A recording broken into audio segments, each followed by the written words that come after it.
ఆ మేఘము, ఆ మేఘ స్తంభము ఎలాగెళ్తే ఇశ్రాయేలీలు అలాగే వెళ్తూ ఉండేవారు. అరణ్య మార్గములో ఇటు వెళ్ళాలో దారి తెలియనప్పుడు మోషే ప్రార్థన చేస్తే దేవుడు అన్నాడు, నేను ఒక షకీనా మేఘం వలె నేను అనుగ్రహించబడతాను.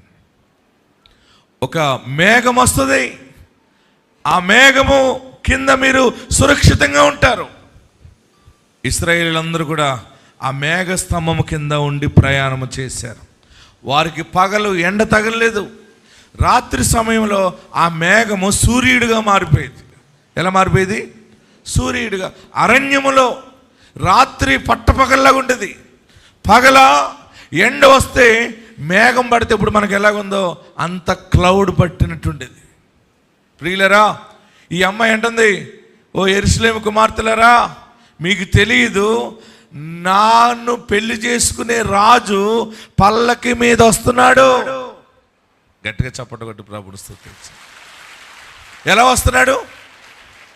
అందరు చెప్పాలి. ఎలా? గట్టిగా చెప్పాలి. పల్లకి మీద వస్తున్నాడు.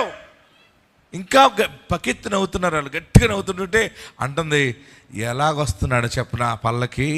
ఆ పల్లకి అరణ్యములో ధూమ స్తంభముల వలె వస్తూ ఉన్నాడు.